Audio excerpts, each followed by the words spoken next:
Ladies and gentlemen, boys and girls, children of all ages, welcome back to Always Almost There, day after show live. It has been a minute since we did one of these podcasts. Neil almost just burned dinner because he was so excited to be doing the pod and forgot to It's take all it out true. of the oven. Absolutely. But we're here today. We have an amazing weekend to talk about. We are joined by a very special guest, Leighton here, intern extraordinaire of our good friends, the Femflock. Yes, Garrett, we're on Goose time because Rick routinely leaves things in the oven before Goose shows. That's exactly what's happening. It's just he's forgotten his quiche in the oven. In the backstage oven. Yeah. Anyway, how you guys doing? I'm doing great. No, I'm not. That's totally a lie. I'm exhausted. I feel like I need at least another week to recover. I have a half of a voice right now, so it's going to go in and out when we do this pod. I have to keep coating, my voice box with Modelo's in order to keep it going because it just got pickled over the course of El Gonzo. So I'll be doing that throughout the broadcast. But otherwise, I'm fantastic because I just spent several days with some of my best friends listening to the best music, having the best time. Completely agree. I'm on such a high still, honestly. I think I came back and I wasn't even sad for a little bit because I was like, oh, wait, that was so awesome. I can't even be upset about it. But now that I'm back, I'm like, okay, now I have to pack, get ready to go home to visit my family for my sister's graduation. And real life is starting to hit hard. That's for sure. But I got sad the second that I left Neil, you and Garrett at the airport because I was flying out of the domestic terminal because I was connecting through Mexico City, and so I dropped you guys off at international, and then the Uber pulled away, and I walked into the terminal, and I was like, "Aw, it's done." It's the exact moment like an Aerosmith song comes on in the movie. You're like walking away, you just like see you holding your bag with a tear in your eye. Exactly. Well, we have so much to talk about today. But just so everyone knows kind of how we're going to do this. This episode is going to be kind of the entire festival. We're going to talk about everything that happened, the grounds, all that. Obviously, we're going to talk a lot more about the music of the Goose sets probably than the other bands, but there's a lot to cover, and people have been asking for it. I've been trying to organize it. We all actually have. But on Friday night, we are recording a Q1 2025 recap for Goose. So that is February, Luna, Jazz Fest, and Viva El Gonzo. Yes, that one is going to be 6 hours, more than likely. But we are going to be doing that. That's going to be our usual, very in the weeds, specifically Goose nerd out. So look forward to that coming your way next week. I'm excited to record that. But let's start with you, Leighton. Kind of your first impressions when we got to the festival for the first time on Thursday. What was your first impression? Thursday. So I was not there for the welcome party on Wednesday, so to speak. So I know that you two kind of got a sneak peek at what that was like. But walking in at first, once we got there, the Crania entrance, it was on a beach. They had like 2 separate beach clubs for everybody to just hang out in for a little bit. Which was really nice and accessible. So that would come in handy a lot later after sweating a lot, especially during Andy Frasco. Being able to go and jump in the ocean was very, very nice. Great call. But just walking in, all the artwork everywhere. There were so many photo ops everywhere. And that was only the artwork that you could see in the daylight. And I mean, I know that we'll go into this a little bit later, but the artwork at night and all the lights and everything, it was incredible. Your eyes could not be bored at any single point in time. Agreed. Yeah, it was really cool seeing Crania in the day. Because as you said, Neil and I we were at the welcome party on Wednesday night. Shout out to DJ Morgan Peacock, aka Alex from Eggy. But yeah, so it was at Crania, but it was very you had limited access, as Garrett said in the chat. You couldn't really go past where the stage was. We kind of was like, oh, is that where the stage is here? Because it was all dark. So seeing it in the daylight was really cool. As Frasco said at the beginning of his set, it's felt like jam band Mad Max at the beginning. I think that's what they were going for, right? I mean, it is a permanent art installation. That's not there just for this festival. That is there year round. They're going for this post-apocalypse industrial in the desert vibe. while like paradise is happening. So I think you get an interesting mix of what the folks who envisioned what this festival should be alongside of the stuff that's already permanent there, which is pretty damn cool, especially in the Crania area, which you were laughing at me, Ryan, when we were there in the daytime. It occurred to me when we were standing in front of Crania stage, it was like on the first day, I was like, we were here? Yeah, Like yeah, you on didn't day even zero, realize.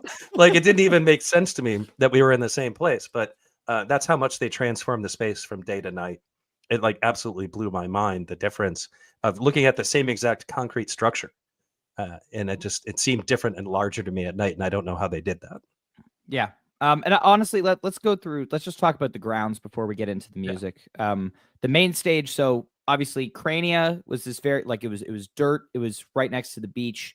Very industrial zone, and then you kind of walked along this path. Through the like palm trees, a little bit of a kind of tropical forest vibe, if you will. And then you emerge to the main stage area, which is just a big grassy field, which I really like the contrast between really all three of the stages. They were all really different vibes. I feel like at some festivals you'll get like, especially at a festival like this, it'll be like, there are two beach stages, or like there's a pool stage and a beach stage, which I think is how it works at the Moon Palace. But this was really cool. Obviously there's a huge field that could probably have held like, I don't know, 10,000 people. More than that, I would say. More If than the that? numbers are what people are saying they are now, then because now all of a sudden people are throwing out much larger numbers than we thought. It was initially 500, then it was 1,500, and now people are saying 3,500 or more. And if it was truly 3,500, let's say, they could have tripled that in the field easily. So, but yeah, can we pause for a second on the beach stage idea? Yeah. Because I want to point this out. So some folks might be wondering, why was there no beach stage at this? And it's because this is the Pacific facing side of Baja California, where the ocean is not love, the ocean is certain death. So they were keeping the hippies as far away from that fucking ocean as they could. And they did a great job of it. Yeah. That is a good point, Neil. Thank you for pointing that out. But yeah, the main stage was really cool. Again, just tons of room, and even during the Goose sets, when it was the most full, like even we ended up way closer than I expected. I was gonna, because usually it's like, oh, we can get up close for the earlier sets, but then like when Goose comes in, people will start crowding in, and it did fill up, but we still had ample room, which was great. But Leighton, what are your impressions of the main stage? I also wanted to add that what was nice and honestly shocking was when you did kind of walk into this grassy area. At first, when you walk in from the path from Crania, you see this huge like wooden artwork painted of like creatures of some sort. Shout out to JB and his team for that, because it was so cool. And then also that area of chairs where if you just needed to take a second, calm down, they had like beanbag chairs and this like light fixture over. I don't even know how to explain it. And when the lights were going, to believe it.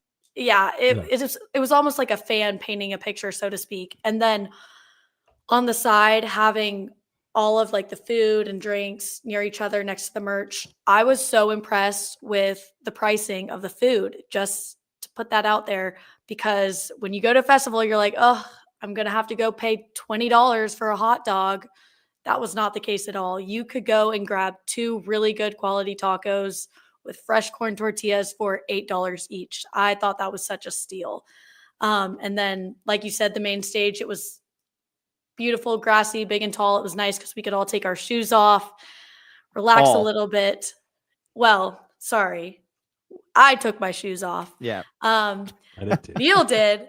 I did not. And it was so nice. It was beautiful. You were surrounded by nature. The palm trees behind the stage really kind of tied everything in together, especially at sunset. Beautiful, beautiful. Absolutely. Quick premature question from Matthew Ross in the chat. I think we can all agree on this. Would people be disappointed if it moved to Riviera Maya at one of the usual hotels? 1,000,000%.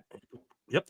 Would be trash in comparison. Yes. I mean, yeah, all inclusive, great. But I think the great thing about this festival is what we've been talking about the grounds, and that everyone had the flexibility to stay wherever they wanted, and come to the festival kind of externally. I also want to add that part really quickly. I want to add that part of the reason that they did want to do it in San Jose del Cabo at this specific place is because of the art and the layout and everything. That was the whole, I mean, they've been putting this together for years. So to see it come to fruition like that, and talking to everybody who went to festivals like Dead Ahead Fest, they were like, this is completely different than Dead Ahead. And like what Marie said, having like the TED and the VIP people, what was nice was that like everybody was kind of together, but not at the same time.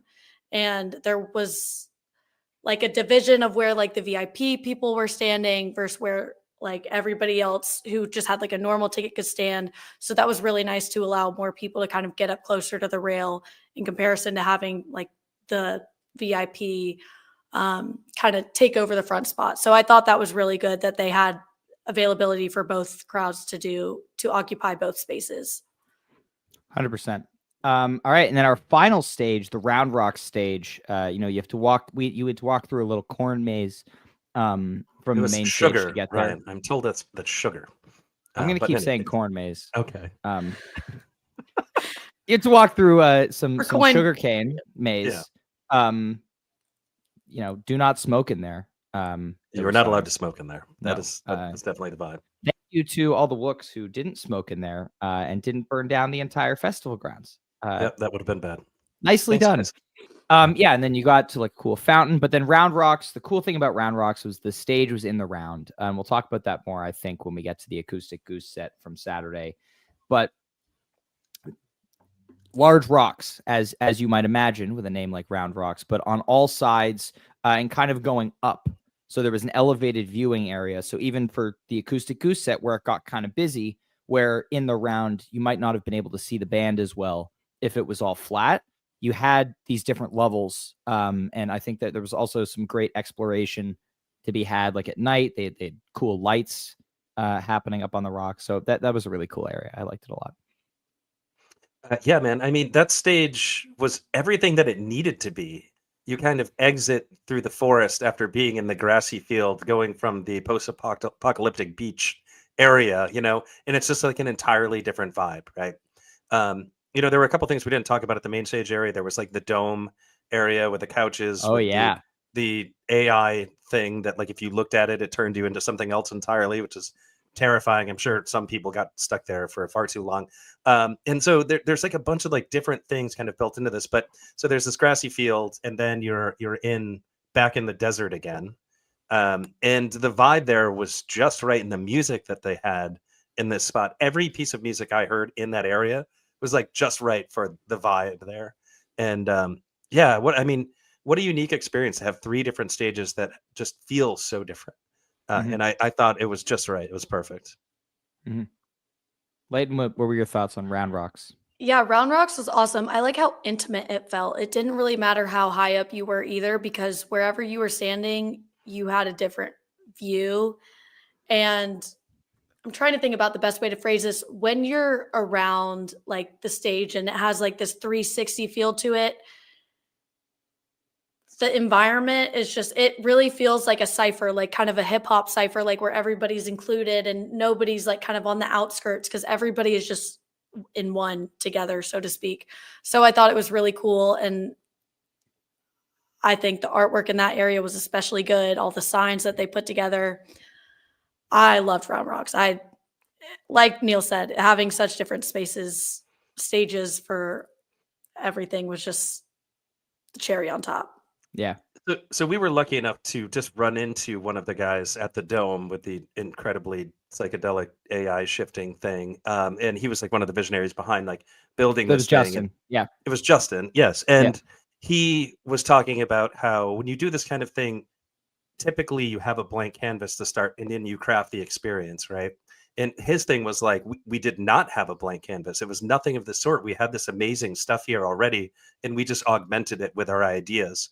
And you can really kind of get that vibe going through these 3 spaces.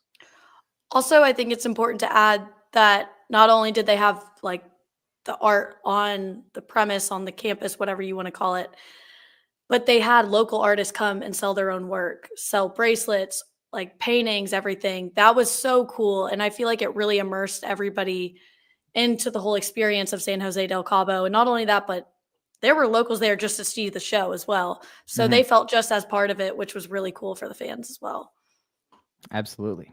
All right. Well, let's dive into some of the music here. Let's start with the afternoon of day one on Thursday. So we start off Andy Frasco at Crania, Mahali at Round Rocks, and then Dogs in a Pile at the main stage. First 3 sets. Let's start with you, Layden.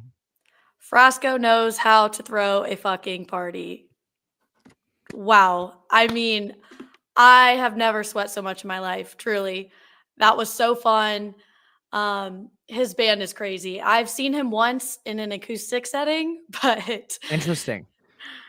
not like this. And Yeah. I feel like Gonzo was the perfect place. And he was just spitting out Frasco phrases, is what I like to call them, left and right. And I had a time. Mahali, I was there for a few seconds. I wanted to go and get close to Dogs in a Pile, and I knew that I would see him later, so I didn't really get to experience that too much. But Dogs were great, in my opinion. I thought that they opened really well, and you could tell that they were feeling it a little bit. Yeah, Frasco was the perfect choice to kick off the festival. As Dan Berkowitz, who's head of 100X, introduced him before his set, kind of said he was the sacrificial lamb. And I talked to him after, and he said, like, yeah, it was, he picked Frasco because it's like, you set the tone of the festival with the guy that like belongs on every festival lineup, because there's truly no better place for a Frasco show, because you just go and he just brings the energy up to its absolute maximum at the beginning, as you said, Leighton. And it's going to get things off to an amazing start, which it did. Yeah. I mean, so I will use this analogy again, probably later, but Andy Frasco is like professional wrestling, where it's just like, it's not for everyone, but you're guaranteed to have a good time if you go, even if you're not into the vibe. And Frasco has this incredible quality of elevating the vibe at the festival backstage as well as in the crowd. So when he's there, and like, I'm sure you guys saw this, a bunch of people kind of saw this. When he's there, people are milling about side stage. People are watching. That doesn't happen in everybody's set. A lot of guys are waiting to come on the stage and sit in. But like, folks are just there for the vibe. I think Alex from Eggy was there side stage like the whole entire time, just like videoing on his phone. Then he said it. And he did sit in later, but he was just taking in the whole set, having the time of his life. So that is like kind of the interesting part about Frasco. It's more than just the performance, is the vibe that he brings. And I think it was a brilliant idea by Berkowitz to have him be first, if that was his choice. So yes, sign me up for every Frasco festival set. It's always fun. It's always a blast. Briefly caught Mahali at Round Rocks just to kind of take in the stage, but Mahali is also really good. I think he gets much maligned because of his association with Twiddle, and it's like in vogue to make fun of Twiddle, as it is in vogue to make fun of Dogs in a Pile for some reason for a bunch of people. I'm not a Dogs guy, but absolutely love their set as well. So, I mean, all around, this is a killer way to start off the festival. Yeah, I liked it. The Dogs set was cool. They did like a little dancing in the street jam. It was May 8th, so nod to 5877. They nailed the sound of that, like the guitar tones and the vibe of that specific dancing in the street. So I thought that was pretty cool. And then so next up, our last two before Goose on day one, Dawes and Tycho. Dawes, I'd seen a couple of times before at a festival. Was wondering if that would be the set that Rick was sitting in on, or night two. It ended up being night two. But as I was saying to people all weekend, like anytime any member of Goose or Dawes gets within like 100 meters of each other, a sit-in just happens. Like they can't stop it. It just happens. But yeah, Dawes was great. And Neil, I will let you talk about Tycho. Okay, I'll do the Tycho thing, because this is, every once in a while I think about Goose and I think about just everything that happens around Goose, and I think I've manifested this somehow in my life. Like, I and only I have made this happen. Of course, that's not the case, but it feels like it sometimes. So Tycho, I have been listening to for years. It is strictly the only music I listen to when I run. I don't know how that started. I don't know why that started. I'm not an EDM guy, but it's a vibe, especially for long runs. Only Tycho. So it was one of the things that actually got me to this festival, was that fact that Tycho was on the bill also. I was just like, man, I gotta see this in this setting. And man, it delivered. So they played all the hits. I don't know how else to describe it. I don't know the names of the songs because, like, of course, I'm never looking at my phone while I'm running. So, I'm like top 1% of listeners on Spotify. And like, if somebody came up to me during that set and was like, what was that song? I'd be like, no idea. But still, the vibe is sick. I mean, it was perfect for what it was. It was just starting to get dark. And, you needed that vibe. The vibe was there. It's like kind of like, EDM, like jammy. It's like it does kind of cross that boundary a little bit, and it's pretty sick. Loved it. Yeah, I liked it a lot, and it was cool to see him with both a live band and a DJ set. Leighton, any thoughts on Dogs and Tycho, or Dawes and Tycho? Sorry, I held down the fort, the area during Tycho to make sure that nobody kind of took our area because we had a pretty nice area the first night. But Dawes shocked me. They probably impressed me the most all weekend. And I had listened to them a little bit leading up to the festival, but I hadn't really dived in, and I was curious to see like how much they would actually jam. And they jammed a good bit. And I was pleasantly surprised, and even more so night 2. But I was very impressed with Dawes, and I just saw that they announced that they'll be coming back to Texas in a couple weeks, but it's the Night of Fiddlers, so I unfortunately cannot make that. So I do hope they come back to Texas, but great set. Nice. All right, well, main event on day 1. Let's talk about this Goose show. This is my favorite Goose show of the 3 that we saw. I just think they came out so strong. This is also the jammiest show of the run. So people might be surprised to know that my favorite is the jammiest show. But let's talk about what happened in the show. First set, Drive Your Direction, Lead Up, Turn Clouds, In Bloom with Mahali and Torero. Second set, Ride Like the Wind, Mist, Give It Time, Fish in the Sea, Big Modern. Really just in this first set, first time seeing Your Direction live. You guys know I was a little bit not as excited about it as a lot of people were. And now every time I've listened to it, I like it more. And now I really like it. So I think this is great. You get a little 80s remix of Your Direction and a great jam. You get the little slow ready jam kind of vibe. And also for the real nerds out there, Rick kind of hinting at that Hunger Salt / Spack Drive kind of melodic hook that was kind of dominant in those 2 jams. But that was something that stuck out to me. In Bloom, people may also be surprised to know that I knew the song, but I didn't know the name, nor did I recognize it right away. Neil was very, very excited when they started it. Oh, man. And Torero. I loved it first time. I've loved it the other 15 times I've listened to it.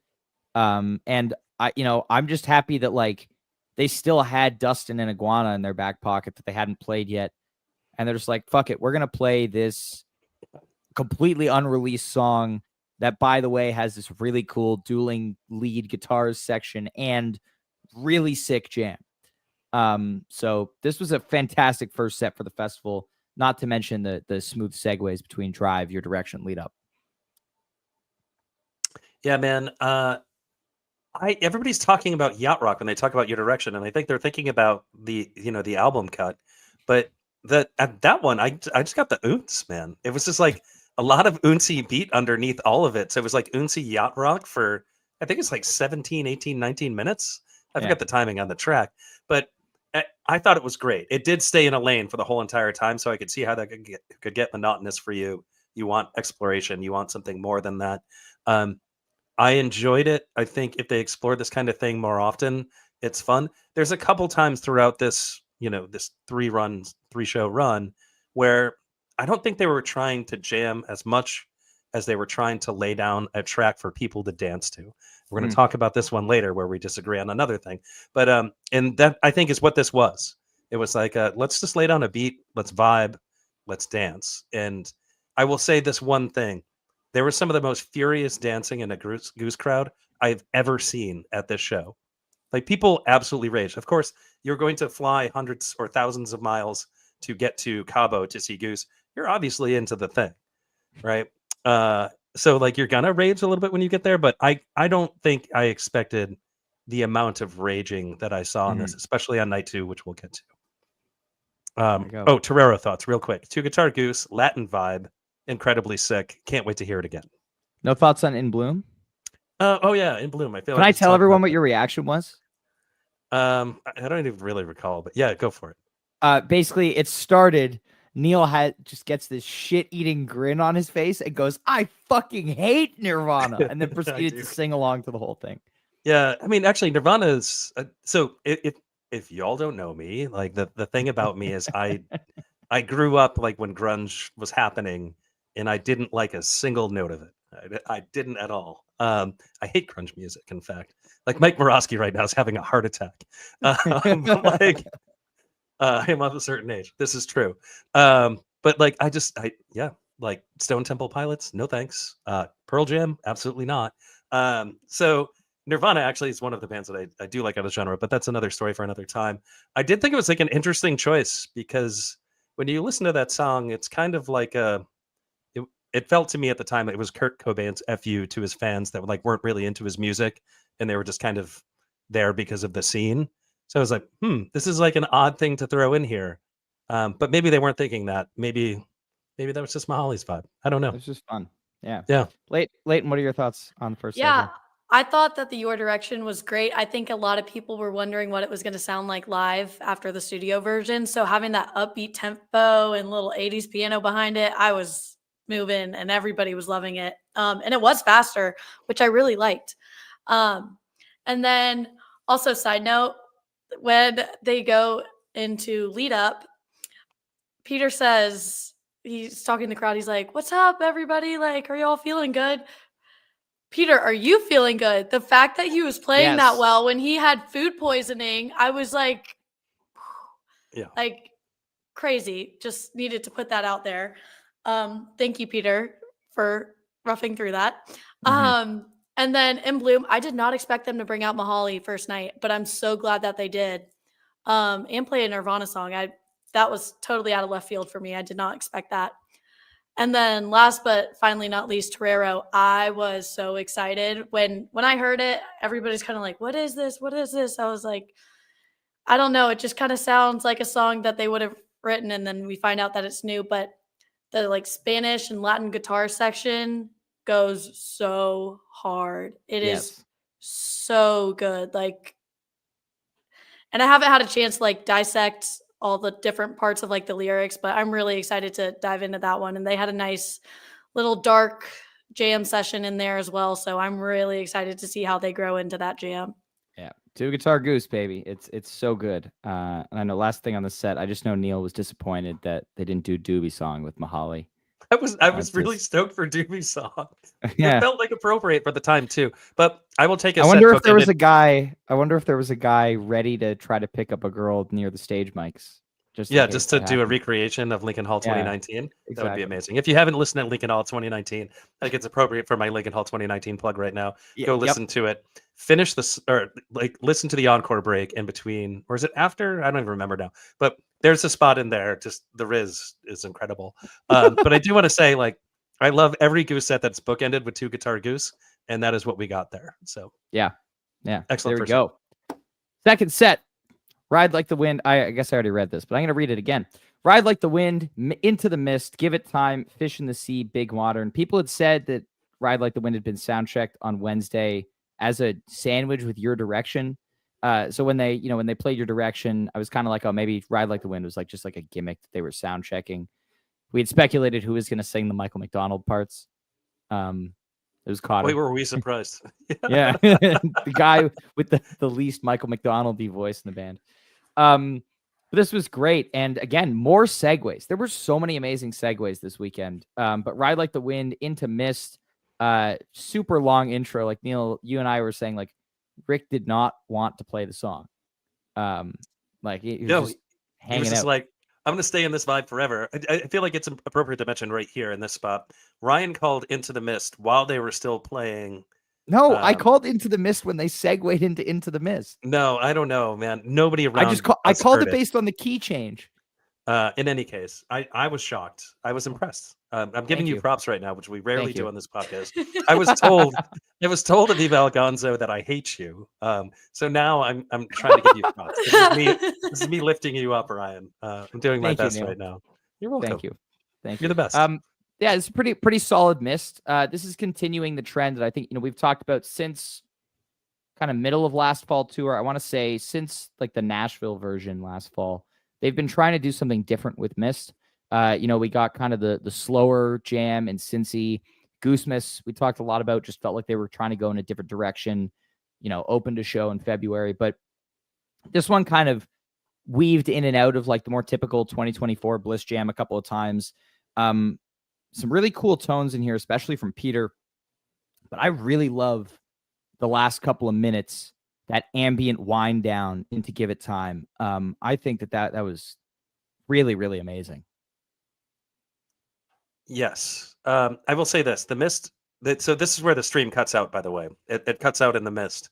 And so, like, folks at home, like, if you're still wondering and you haven't gone back to listen to the boards, you didn't miss much. This mist is actually one of those things where, like, I think they were trying to let it develop. I think they were trying to have maybe a similar vibe to, like, the Cap Mist. And, like, the spark just wasn't there.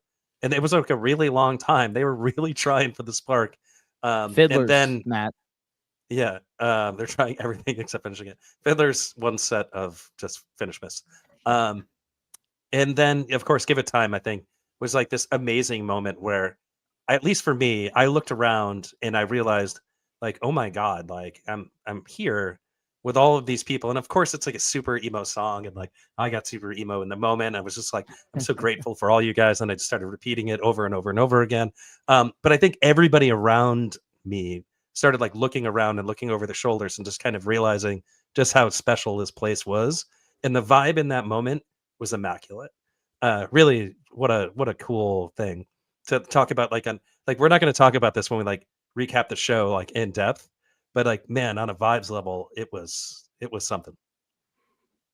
Yeah. Yeah, I would also say that going from like that kind of like total goosebumps moment from like Mist and To Give It Time, like that was so like it almost just felt like the stars were aligning for everybody and everybody was connected. And then it goes into the fish in the sea and everybody was like, Yeah. like that fish in the sea was rocking. Yep. It was awesome. Yeah. Yeah. Fish again, what they played their two best covers this weekend. Fish and State of the Art. But yeah, this Fish was amazing. And then, they finished Fish, got just short of 25 minutes left on the clock. Big Modern. Let's go. I don't really Do like you know this that song? No, I don't really like it. Are you a fan at all?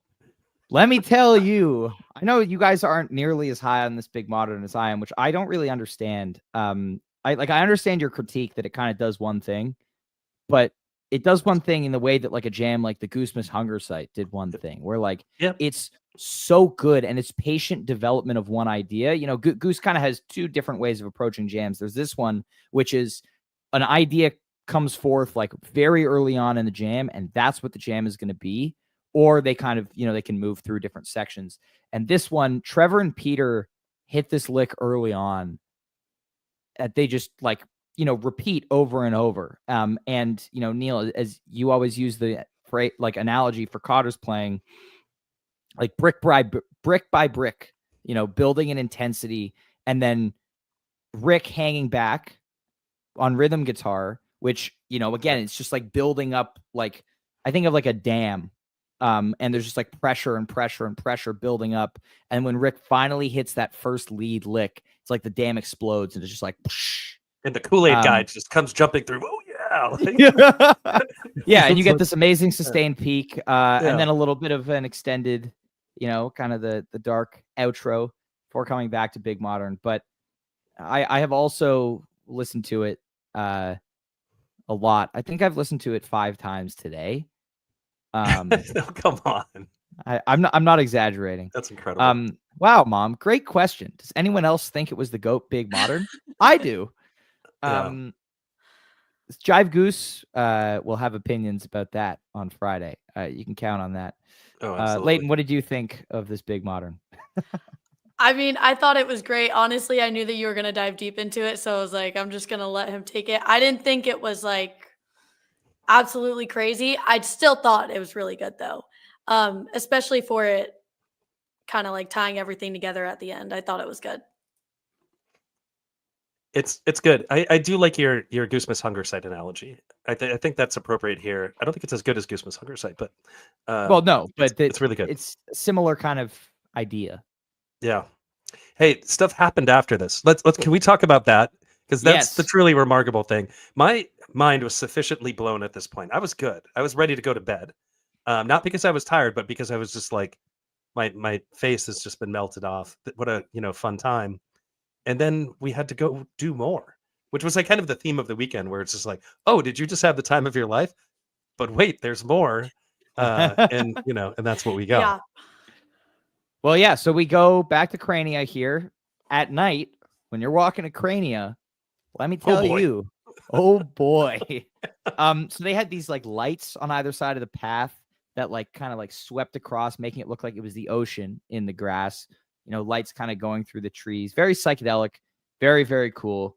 Oh, You're boy, forgetting indeed. about the giant honeybee. Wait. What? Oh, yeah. There was like, on the way out. So there was these like sculptures. And there was one on like a hill.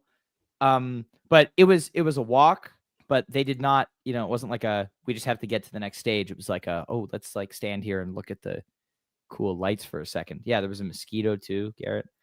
But we get back to Crania. We get a nice little double shot here to end off the night with Eggy and then LPGOB. Rick sitting in with both, starting off his run he sat in with 7 bands over the course of the weekend, which is pretty impressive for also playing, 3 main stage sets.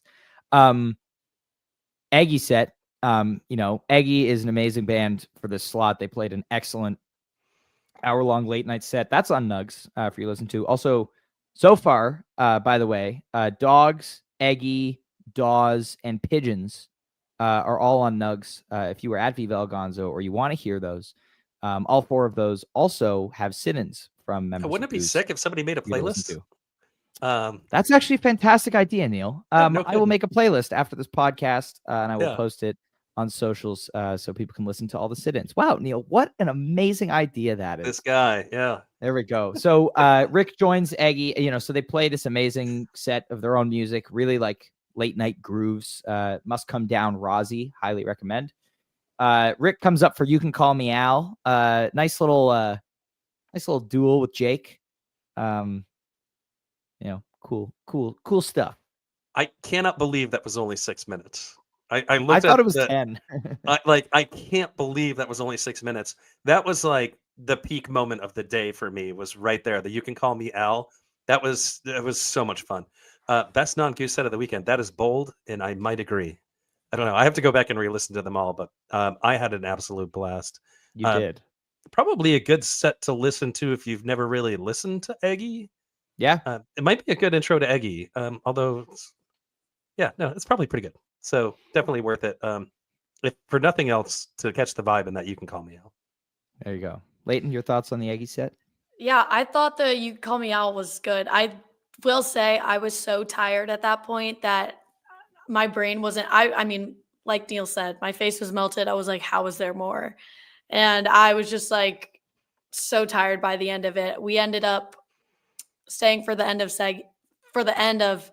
Eggy's set, and then left before LP because I was like, oh, I'll see her tomorrow. And then I get home and I see all these videos of Rick wearing his robe and having like a ponytail in his head. And I'm like, are you kidding me? I can't believe I missed that. I was so upset with myself, but they made up for it. So yeah, our original plan was also like we'll stay for like the first bit of LP's set, but like it's late, it's night 1, we don't need to stay. And then like Loomis sets up a guitar amp on stage, and we're like, okay, we're not leaving. We got to do it. I think the hardest I laughed that whole entire day, which I had a lot of laughs, like a lot of amazing laughs with so many friends that day, but was watching Rick side stage, like vibing to LP before he came on. Yeah. I mean, it was great. It was absolutely great. Like when he got up there, he was just kind of doing like the Rick thing. And like, I don't think it was anything like truly like you need to write home about. It wasn't like the most mind-blowing set. So like I wouldn't be sad if I missed it, but I would have been sad if I missed Rick vibing side stage because the top knot thing. I mean, it was just and to be clear, he was dressed in normal clothes during the Aggie sit-in. Like he changed after that for the LP set. Well, it's just like the whole entire show was all of Rick's like alter egos, like backwards hat Rick, front hat Rick, top knot Rick, Rick in a big jacket. I mean, it's so many different things. Yeah. Yeah, so good. We do need a character name for that version of Rick. We got to see Rick play Freebird. So you know, a DJ remix of Freebird. I do want to note there are several unreleased LPGOB Goose remixes that were played before Rick came on stage, which, you know, interesting. I wonder, you know, if you're Rick and you're vibing out to this DJ set and she's like only playing your songs. But we heard there was Slow Ready, Travelers, which was actually really cool. Neil had a hard time accepting the fact that it was just the studio version of Travelers. It didn't feel like it at the time. Yeah. Hunger Site also, Ryan, if you forgot. Yes, but Hunger Site is also not released. So there's some cool stuff, I guess, there, and obviously, you know, the Dead House was mixed in there. But that's the end of Thursday. I agree with you, Leighton. We need a name for whatever that Rick is. Folks, if you have ideas, leave it in the comments. Yeah, let us know. Somebody will come up with something. Yeah, definitely. All right, day 2, Friday. Starting earlier, more hot sun. I will say that we did miss some of the afternoon acts on Friday in the interest of not getting heat stroke. Leighton, I'm very impressed with the fact that you did the whole afternoon and did not get heat stroke.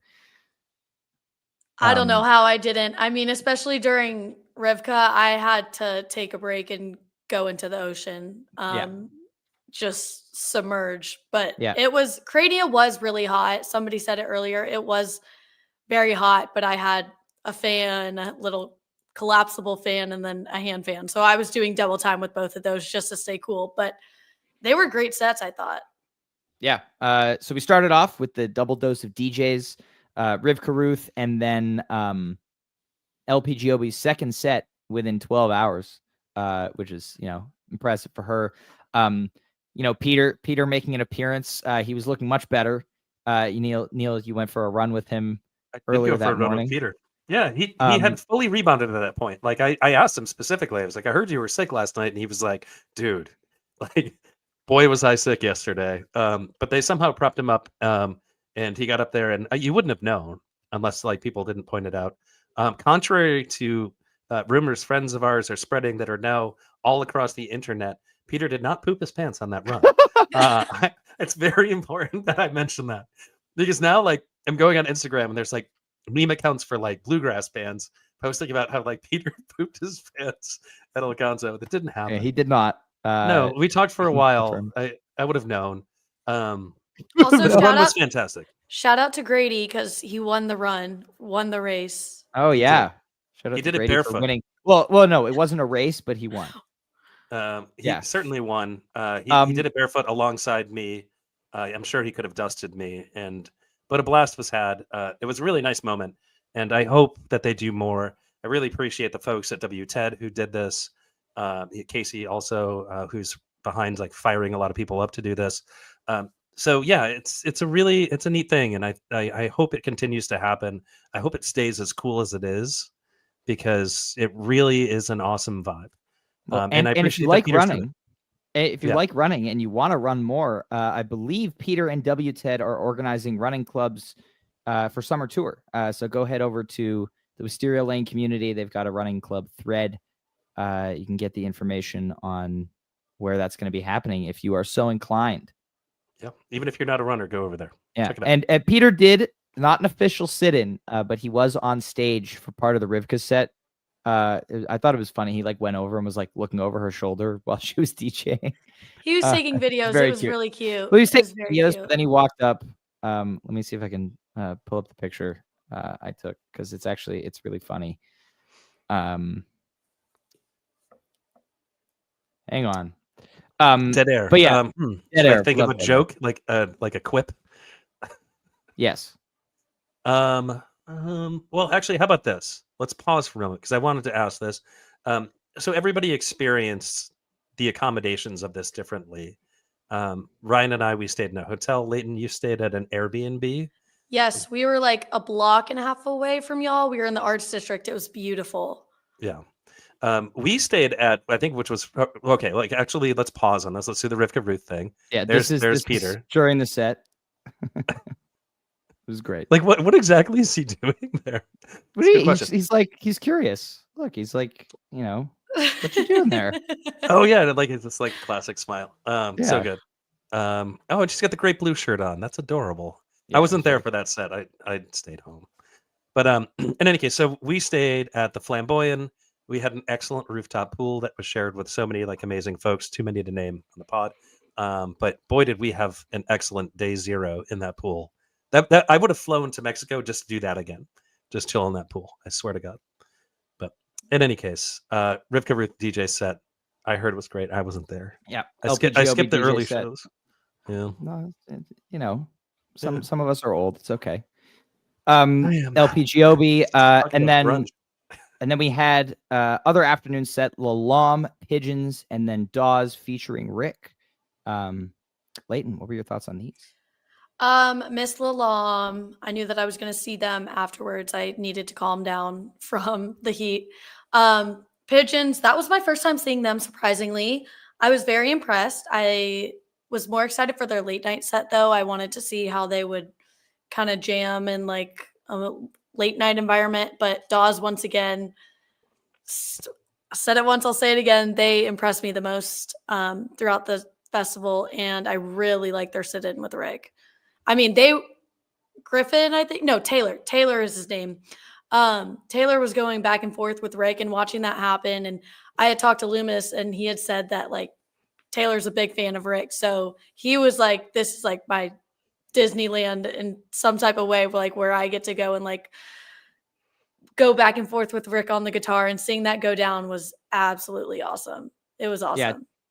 I think that there's just so much chemistry between the two of them now because they've played together so many times, going back to Fred Fest, Griffin sat in with them at Stubbs in Austin in 2022, on Rockdale, which was cool. And then, you have the Broswood, from 2023 at Borderland Festival, 27 minutes. So yeah, you get this most people, Fire on the Mountain, most people. And yeah, Rick was having a great time up there. Just so excited to be on stage with those guys, which is cool. Yeah, you love the mutual respect. Like, I hope there's like a lot of mutual respect, I think, that Rick had with musicians at this show. I hope at some point he chooses to collaborate with people outside of the Goose sphere. And this Dawes thing feels like a natural fit to do it.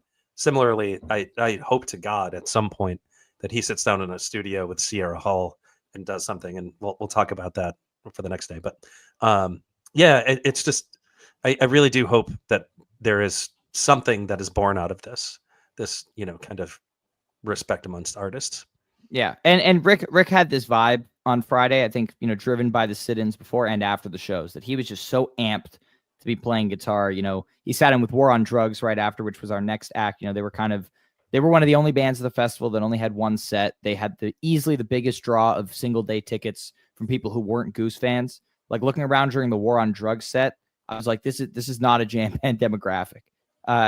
So many locals around, singing every word to the War on Drugs songs. This was my first time seeing them. Really enjoyed the set. Neil, you've been talking them up for a while. Getting to see Rick with them, he sat in on the song Brothers, which was cool, except for the fact that he wasn't really in the front of house mix. So it was kind of hard to hear what he was doing.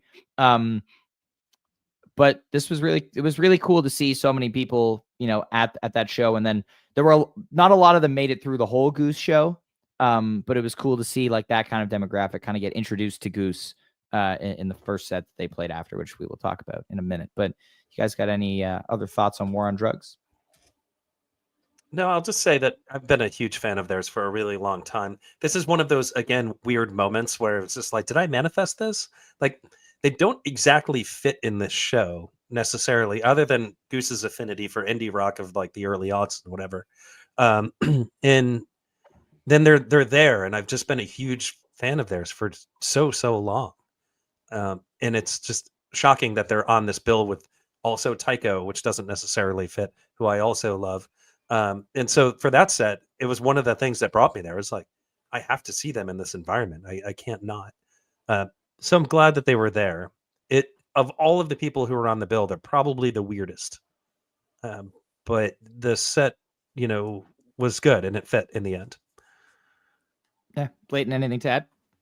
Not about War on Drugs. I thought they were great first time seeing them as well, so I was kind of taking it all in more so than having any thoughts on anything. I thought that there was one point towards the end of their set where they really started to jam out and they just let loose, and it was beautiful to me. Mm-hmm. Awesome. Let's talk about Goose Night 2. Wait, Sierra Hall. You missed Sierra. Oh my God, yes. Sorry. Thank you for reminding me, Leighton. You're welcome. I also went to that. Sierra Hall at Round Rocks right before Goose. Fantastic. Sierra Hall's so good. I am a bluegrass girl. I've been raised on Green Sky Bluegrass and all other bands that are akin to them. And seeing Sierra Hall there was, she just, something about bluegrass in between War on Drugs and Goose was the perfect come down. It was whoosh, and her voice is just beautiful. Sorry. I think I just want to take the moment to say shout out to Dan for making sure that they get Sierra Hall and get like a little bit of a bluegrass mix into it, because I feel like it was the perfect like tie the knot on the whole experience. And obviously she sat in on the acoustic set, but would love to see more bluegrass at the festival in the future. That makes one of us. Sorry. Oh man, come on. I really like Sierra Hall because she has drums in her band, and I think I like bluegrass a lot more when there are drums. I think that's the reason why I'm not a big Billy Strings guy. I like Sierra Hall because she's absolutely sick. Also true. She's such an incredible musician. Truly, kind of like a double threat there. Her playing is amazing. Like I can't understate how or overstate rather, like how good her playing is. And her singing is just like almost instant tears. It's nuts how beautiful thinking it is. about it. Yeah. I'm getting like a little misty here. There you go. Just talking about it. Well, let's talk about Goose Night 2 here. Leighton, I'll throw it to you for the first set. Arrow, Bob Dawn with Draconian Meter Maid, Seeker's Iguana Song, Salt. I just have to say this publicly because I'm going to pat myself on the back for this one, but I called out, I said, they are going to do Iguana Song night 2 and Dustin Hoffman night 3. And that first set, when they pulled out Iguana Song, I was like, but everything leading up to it, it was a great arrow. I think it was like 20 minutes, 22 minutes. Yeah. Great arrow. The Draconian, I really liked. It was like more of a mellow Draconian towards like the back half of it, which I really liked. And I like when Connor gets to sing. So I was glad that they gave him the opportunity to do that. Seekers, those were kind of run of the mill for me. But the Iguana Song, Into Salt, which I have been chasing. So I got my first salt as well. Beautiful. And I think that Iguana Song, and I know that Neil is going to come in with me on this, but Iguana Song is going to be a jam vehicle. At some point, it's going to transform into like a 30 minutes is maybe a stretch, but like a 20-minute jam vehicle. There are pockets there for such dark jams and kind of like transcendent type of vibes that I cannot wait for them to unpack that jam. And I was so excited to hear it live. Me too. And that was the thing. I saw Peter at the Tycho set later, and he was like, "Everyone knew the words to Iguana Song." Of course we did. Dude. Well, and you can hear on the boards, like they start playing it, and there's audible like people just yelling, like in excitement when it starts. But coming out with the arrow, right after we have these 3-pack of opener slaps made, they stopped doing 3-pack of openers. Stop doing 3-packs, which is done. I'm okay with. We got 3 shows, 3 jam vehicles open. Drive, arrow, pancakes. So really excited to see this kind of set list shift we saw in February kind of continuing on. And what an arrow. I mean, I thought based on the way the jam started that it was just going to be like ripping 16, 17 minutes, come home. But then instead of coming home, they dive down from the peak and we get this like amazing, reverb clav space, which is one of my favorite kind of tools in their arsenal right now. Peter kind of hinting, he's not teasing it, but like there are parts of the melody that he's playing that are kind of like the vocal melody of Dark Star. which Yes. I really enjoy. So good. Like I love this segment. But yeah, what were you gonna say, Neil? I just said it was incredibly good. The Yeah. Dark Star thing. I didn't pick it up in the moment, but I listened to it again and I was like, oh my God, it's totally there. Stars, yeah. And then just beautiful patient segue into Bob Don. Proper width. This is a proper width. They've been killing that lately. And then Meter Maid, just pure bliss. Like this song is awesome. It's gotten some really interesting spaces. And it is the longest Meter Maid to date. Oh, dropping facts. It is? I thought it was only like 13 minutes. Up. Longest one is Cincy. Oh, then El Goose is wrong. What? Oh, did you just get fact checked, Ryan Storm? I think that just happened. Let's while see. we're talking about that, I'm going to talk about my impressions of the set, and then we'll come back to this show has not been inputted yet.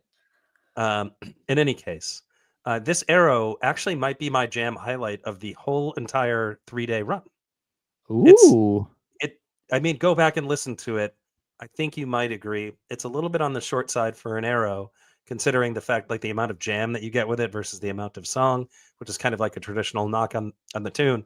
But this, and Ryan, you're going to smile, has a lot of the Eugene Bourne vibes to it throughout, except it gets very creative in spots. It doesn't just keep doing the same kind of looping thing. And it's so good. So this might be my favorite jam. I'm going to do it right now. I'm going to say this is my favorite jam of El Gonzo. Wow. Go back and listen to it. I think people don't expect it to be because it was the opener, and you look for these longer 20+ minute songs. You look at the big modern. You want Torero to be the jam because, like, duh, it's Torero. It's sick. But I think it's actually this arrow.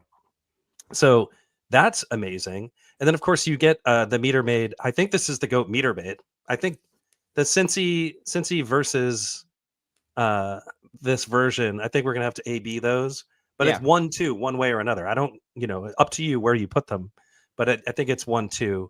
And then, of course, the debut of Iguana's song. I think actually Seekers was super appropriate here. They needed a cool down. They had to do the Travelers from the North thing. Like, there was a little on the nose for Goose, but that was absolutely why they did it. And I mean, Iguana song Salt that closes set. I can't think of a better 1-2 punch to close a set. And so, I mean, the Iguana song jam in a live setting was so, like, we knew it was going to be good, but this was ridiculous. This has been my most listened to song so far since the festival. I was listening to the stream replay several times, and since the boards have been up, I've been listening to that. Yes, I listened to it more times than the Big Modern today, if you can believe it. I love also that they cue like that kind of arpeggio composed part with. I didn't watch the video. I thought it sounded a bit like Rick, but I guess it's Peter kind of like doing a little yelp to cue it. It's Rick, which is funny. It is Rick. Well, at the part to cue it, the one who like started it was Peter, but then during like the yells during Iguana song, it's Rick. Aha! Take that, Paige Caruso. Nice. We were debating that this morning. And then Salt is kind of like an exclamation point on the set. Super short, super rocking. And I've been saying for years, Neil, this, and anyone who's been listening to the podcast for a while, like one of the things missing from Goose's catalog was for so long was a song like this, where they're like, we want to do one more, but we don't have 12 minutes. Yep. And so now they have a 5-minute rock song to close the set with. And this was perfect. Frasco was like a little bit behind us during this, like turned around. He was dancing a little, just funny. It was really cool to see also like so many of the other artists were just like taking in other acts throughout the festival, walking around, like seeing like, Eggy and Frasco and all these different members at Goose. It was like, it's cool. Eggy was just part of the party everywhere I went. I went, there was like somebody from Eggy just chilling. Yeah. Like so accessible. And that was really awesome to see. Also, like, the guys in Frasco's band, especially like the saxophone player, I ran as that dude like everywhere. Such a great guy. Yeah. Shout out to Sam. Yeah, Sam's the best. Second set, Dawes comes out for the Atlas Dogs, Rockdale, followed by Redbirds, State of the Art, Empress, Fast Slow, and then back into to close. Not 100% sold on the name. Neil, let's start with you on this set. Oh boy. Well, I mean, I've got a lot of things to say about this set. first, what do I want to start with here? Hold on, I'm gonna pull up the set list. The sit-in, the Atlas Dogs rock. I mean, yeah, I guess. Like, I actually want to move on from the sit-in pretty fast. Like, the sit-in's Yeah. the thing that happened. I think it did the thing that it does when Goose sits in with Dawes, which is you get kind of this straight ahead rock and roll thing, which I think in the Brosewood was like actually really sick. I think in the Atlas Dogs here, it was just kind of like it was okay, it was good.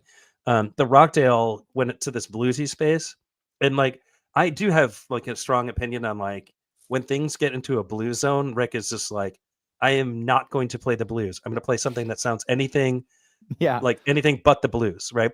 But he kind of let it all hang out in this Rockdale, and that part was cool to see Rick lean into the blues a little bit because I feel like he's such an accomplished musician. I feel like a lot of folks who are like sick jazz artists, like he wanted to be when he was at Berkeley, when they talk about the blues, they're like, the blues is a crutch and I don't want to do it. And I think he did lean hard into it here, which is unique and not the common thing for him. So that part is cool about this set. Looking at the set even further, I like Redbird. I like the bluesy shuffle at the end of Atlas Dogs before the segue into Rockdale. Like it's just a straight blues shuffle. Yeah, it like so. I mean, embracing the blues, I guess, is cool. That's what you go back to this for. Redbird was Redbird. I don't know why they didn't do more with it. The segue into State of the Art was absurd, and then of course State of the Art happens, and people lost their minds. If you listen to the boards, actually, like it's a really neat part where there's a guy who's just like screaming at the top of his lungs. Did you catch this at all? I believe that was Sim. I believe Sim said that was him. I think Sim said that was him. And then like Cotter, I assume, has this sample on a pad where it's just like Daddy Chill, and like he hits that, and then they go right into the next song. It's the best thing ever. So good. Go back and listen to that. Totally worth it. And then so I'm gonna be the one who hypes this up. The Empress Fast Slow Empress Sandwich was a remarkable section of music. The Empress itself, the first part of the Empress was like a little bit on the long side and kind of did the thing that Empress always does. But Fast Slow was 20 straight minutes of Goose just basically doing like a DJ set up there. And you can attest to this. And Leighton, I think you were nearby. I have never danced harder in my life. I've never seen you jump up and down for so long, like without not jumping. Like you were literally jumping up and down for I think 15 minutes straight. It was an incredible moment to be there. Like, I don't know if I'm going back and listen to this. Certainly, like when we talk about jams of the year, this is not going to be on any kind of jam of the year playlist. But like, is this the most fun piece of music I heard the whole entire weekend? Probably. It was so incredibly good. And then the drop back into Empress for the payoff after 20 minutes of that. Come on. Like, how can you not absolutely love that? That is amazing music. Yeah. So good. Leighton? Yeah. Atlas Dogs, good. Rockdale, I ended up moving. So we were like side stage on Peter's side. I ended up walking all the way to the back in front of the soundboard because I wanted to see Getty's lights. And that's like when Getty really started to pull out the stops, because at first we couldn't really see from our angle like the full magnitude of the lights. But wow, Andrew Getty, like props to you, because those lights were crazy, crazy, crazy. Redbird was kind of like run of the mill for me. I heard at some points I heard a little bit of like one in, one out teases. But I couldn't tell if that was just me or whatever it may be. And then State of the Art, when like everybody started to go crazy, that was awesome. That was a good moment where like everybody was like instantly uplifted in the energy. It was like we had just gotten a full night's rest and everybody was going hard all over again. It was awesome. And then completely agree with Neil, that Empress into Fast Slow into Empress again, it was incredible. I've never seen Neil move so fast or so much. But also to me, when they started the Fast Slow, it almost sounded, I'm really interested to know who did the arrangement, because it sounded like an LP arrangement to me. 100%. I agree. But they like did it flawlessly. It's like they had been practicing that for like weeks, months. So I don't know who did that arrangement. If we could find that out, that'd be greatly appreciated. But it was awesome. I came home. I actually, by the end of the day at 12 a.m., I checked my steps and I was at 40,000 steps. And I think that a good part of that was purely from that fast low. Wow. So that's crazy. Yeah, I agree totally. I thought like maybe it was just going to be like slow ready LPGOB version, that they were trying out. Yeah. So, are we all team fast, slow now?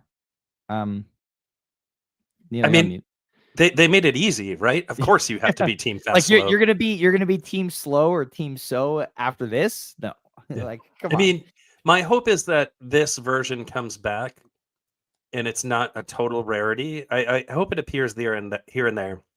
We of course have the $ ready that happened at Goose or Gooseness. So I hope these don't go away because they're excellent versions of the song.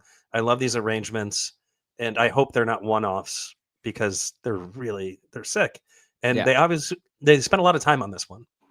And Unsi Cotter, bring it, dude. Like, it's just so good. He does it. He does it in a really cool way where it's like it's not just a straight ahead 4 on the floor beat. Like there's stuff happening, and Cotter has just like this swagger, this swing to all of his playing. Yeah, that comes through no matter what kind of beat there is. He's a Biscuits guy. He loves the Biscuits. It's just coming through as we've heard. Yeah. And I don't really have a ton to add on this set. So let's move on to the 2 late nights of no encore. 2 nights in well, it's pretty standard festival stuff, and I think night 3 was just like it's the last night we're gonna do an encore. I wasn't really expecting one. This was also interesting. It's Goose's festival. They're in Mexico where there's not time limits really on how long they can be on the main stage, so they were able to go over time, and it didn't really impact Dogs and Tycho afterwards, which I thought was great. Love the flexibility there where it's like they can go 10 to 15 minutes over time, which they did with the ending of Empress here. So love that.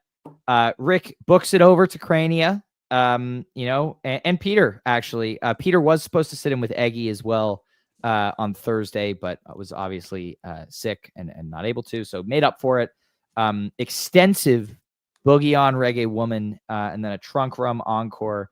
Rick sang Boogie On, and then they walked off, and they came back on, and Rick was just like, fuck it, and they played another song.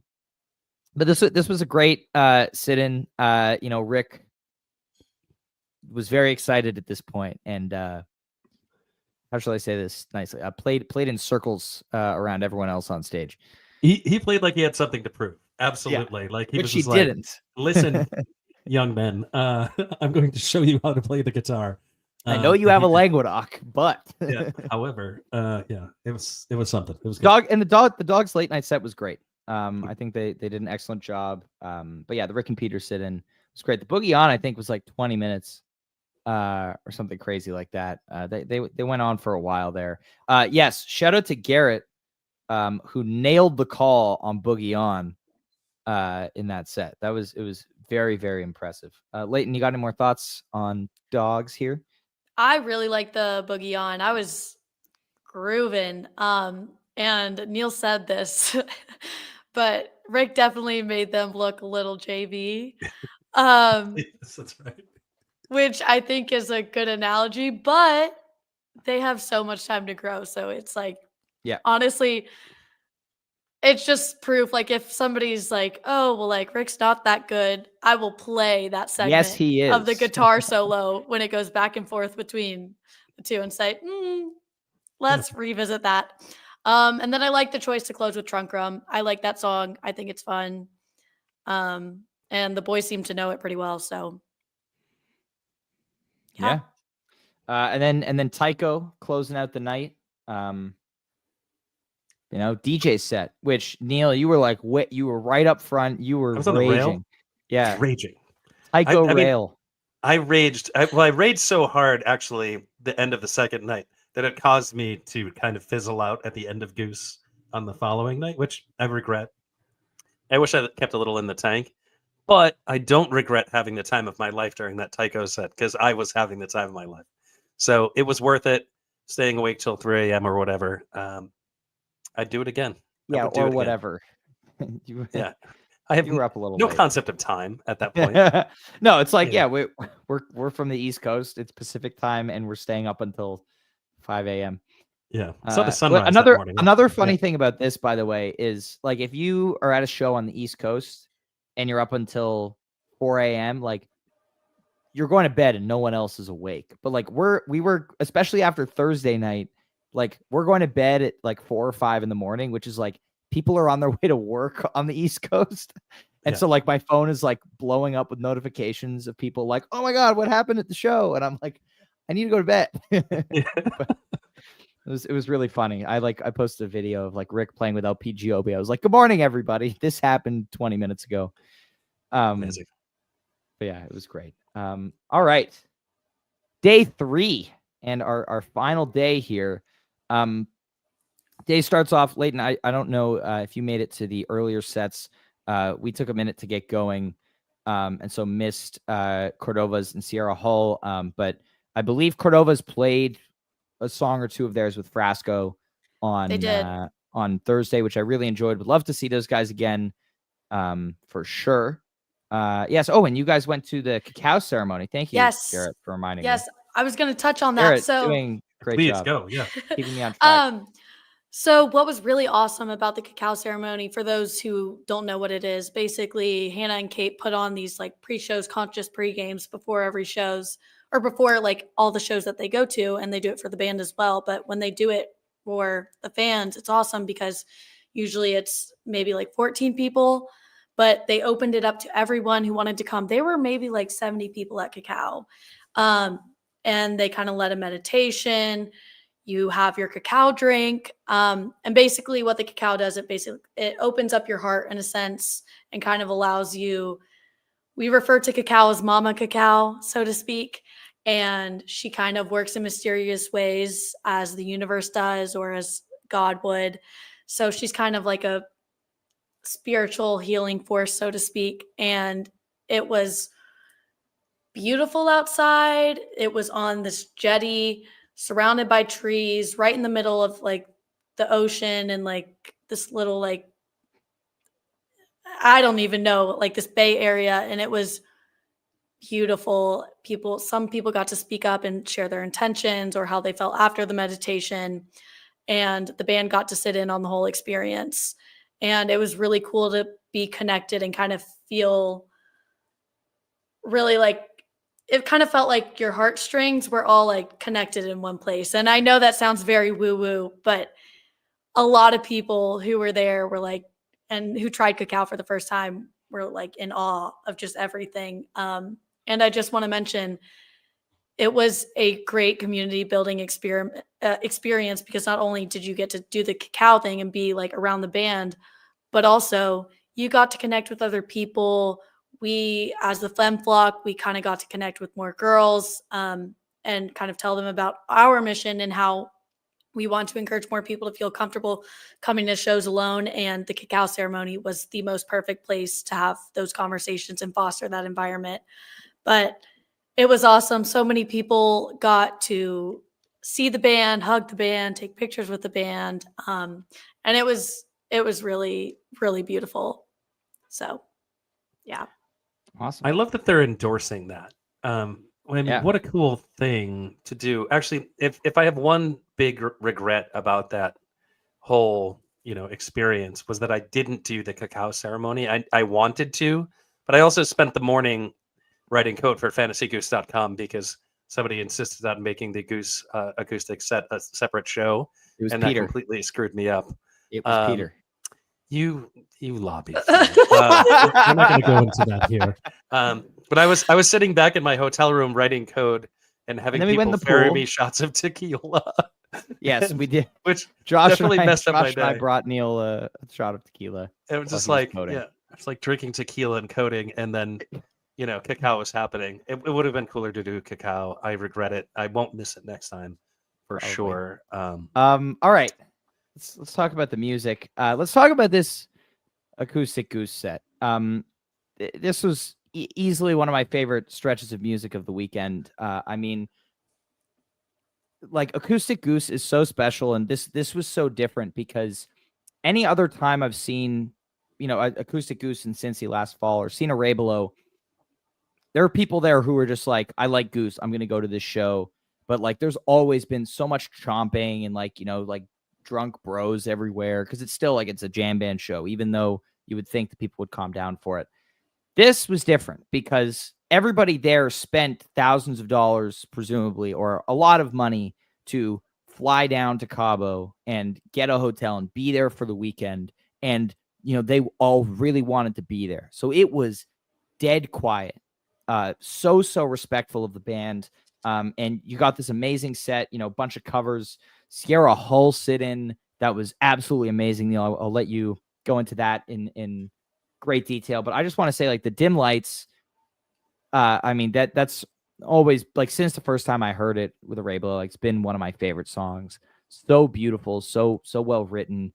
And just hearing it in this setting where we are at the Round Rock stage, so all the fans are 360 degrees around the band, and Neil, you, Avi, and I were right behind Cotter, so we kind of had this view of like the back of the band, and just looking out at all the people and seeing people we knew in the crowd, and just, it felt like such a special moment. Leighton, you talked about like that community vibe that you got at the cacao ceremony. This was that kind of thing for me where I was just like, wow, like everyone here is so grateful to be here right now. And that was the thing, like walking away from that set and for the rest of the day and the next day, like people have just been going back to like the acoustic set was one of the coolest parts of the weekend. And I think the decision to do it at that stage was absolutely amazing. So really happy they did that. And I'm happy that we got an acoustic set here. My only complaint is that it was only 45 minutes long. And so hopefully next time, we get a longer acoustic set, but man, it was so special. I'll just read out the set list. Me and my uncle in the inverted-ish tumble they used to do with a Ray Below, where they start with the composed part and then go into vibey tumble. Really great little jam off of the vibey end there. Shout out to Blitt and Kaplan who were raging. They were throwing down during tumble. Yeah. I Would Die For You, and then Don't Think Twice, It's All Right, and Atlas with Sierra Hull, dim lights, and then Flow Down, taking Flow Down off the table for the Goose show. Hell yeah. Yeah, Neil, do you want to talk about the... I'd like to hear Leighton's thoughts first, but I want to introduce that by saying, like, or asking a question, Leighton. Do you feel like the fact that you could hear a pin drop, truly, I feel like you could. I don't feel like it's an exaggeration. Do you feel like that was an extension of like the grounding and mindfulness that happened as a result of the cacao ceremony? Absolutely. I was just about to touch on that. And it was funny because when you go into a cacao ceremony, they'll have you set intentions, like what you might want to hear at the show tonight. And I have not heard I Would Die For You since Red Rocks 2023. And I was like, you know what? I kind of just want it. That'll be my intention. And then they played it acoustic and I melted. I mean, and it was so, I don't even know how to describe it. Like, you already had the cacao ceremony, this mindfulness, you already feel so connected. And then you get to acoustic and it is so silent. Everybody's just like connected. One, nobody has to say a word. Then the I Would Die For You into Don't Think Twice, It's All Right with Sierra Hull. Oh my, I like have goosebumps thinking about it and I'm tearing up a little bit. Like, it was so special. Such a special moment. And to hearing the bass and the drums, like normally with a Ray Below, we don't get it to that degree. We don't get that much like rhythm behind it, but having like that back to it really stood out to me. I mean, it just added a very different layer to it. Yeah. I mean, I have a few things to say about this set. It's truly, I mean, we are lucky that we get to see this thing.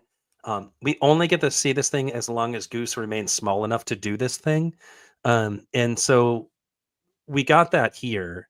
And I think everybody showed up with the right mindset for this thing. It wasn't for the party. It was to experience the music. And I think there's a collective energy there, as there is at any jam band show. And there was a collective energy of acceptance. everybody just kind of was like hearts open listening. And I mean, looking around during that, like I was like getting emotional when Dim Lights was happening. I was like I was like sobbing because it was just it was something. It was so overwhelming. And then the last thing I want to say about the set, which I can go on forever about it, is that Sierra Hull is an incredible musician. And I feel like Rick, when he is encountered with incredible musicians, will do a couple things. One, he's super receptive to it. Like you can always see him just kind of like vibing with a person, and then he'll challenge them and like he'll do his thing. And she accepted his challenge and destroyed him. Yeah, she made him look like JV. Yeah. Yeah, she made him look like JV. And I mean, every note was perfect. Like I hope they collaborate again in the future. The two of them connected on a musical level that I think was maybe the best performance of the whole weekend. And like I mean, I don't know. I mean, maybe folks will disagree with that. I don't know. But she showed up at the boys' club and kicked the shit out of Rick, and I think that's an amazing thing. Yeah, bluegrass, baby. Yeah. I mean, she you know she is so much more than that. Like she's just like she knows all the notes and she knows all the right notes to play at the right times. And you know, Rick would do a lick and then she'd beat it, and then he'd do it again and she'd beat it. They had tempo changes. They had like dynamics changes in that thing. Shout out to Cotter and Trevor also, and I mean, and Peter to a lesser extent, but Cotter and Trevor as the rhythm section really like just kind of following along to where Rick and Sierra were going with their kind of, you know, duel. Well, at one point they just got out of the way. Like there was nothing. There was no rhythm whatsoever. And Peter just stopped playing entirely at one point. And the two of them just kind of did their thing. And like I said, there was like dynamic shifts. There was like tempo shifts. It was just right. Oh man, so good. And then, you know, of course, Sierra Hull singing, trading verses with Rick on Don't Think Twice, It's All Right.